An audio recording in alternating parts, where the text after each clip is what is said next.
Hey, welcome back. Okay, I didn't do this last week, and I'm so excited to be back here, to be back on my channel. All right. Oh, I'm so excited to be reviewing this email. I'm not excited actually, but it's nice to review it. I guess it's nice to review this email. So today I'm auditing Calendly's triggered email. Now this is a behavior triggered email, and it occurs after you book the 10th meeting using your Calendly. And or somebody books, you send your links out and then somebody books the meeting, and this is the 10th one that you are booking. You get this email. Now this is the aha moment. It's the aha moment, and I I wanted to review it because there were little best practices that made it work. And I feel like there is one or two things that we can learn from this, especially if you're a SaaS founder, a chief marketing officer, you're in charge of strategy, marketing strategy for your company. This is something you can learn. Also, my coaches and my course creators can learn a lot from this. So, congrats on booking your 10th meeting with Calendly. We start from you are in double digits meetings booked territory. Hooray! So that's the subject line, which is a big subject line, I think. The brr, which is 10 double digits. So congrats on booking your 10th meeting with Calendly, and we love that you're getting a better handle on using Calendly to book meetings. Want to make scheduling even easier? Schedule meetings directly in Gmail or LinkedIn.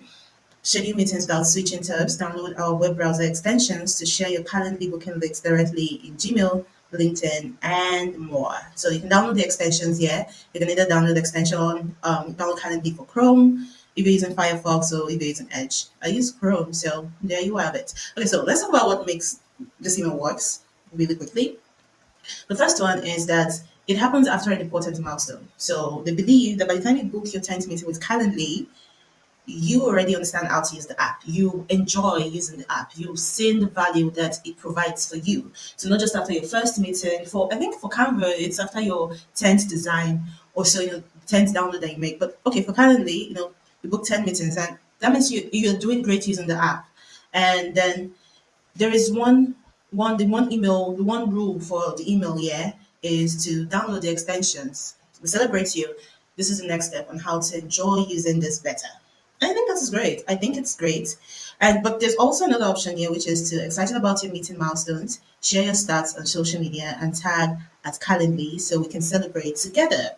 And I before doing this, I decided to check what's the psychology behind acknowledgement, because an aha moment is not just like just to get you to see these are other ways you could use the app and it's great.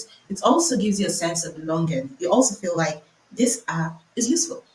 This app appreciates me. It appreciates what I'm doing. It gives you like this community. It gives you a sense of community, especially for especially for SaaS companies, because it's different from like when you join a membership or something. There are other people there. For an app, you're most likely using it on your own, or you're using it to team remotely.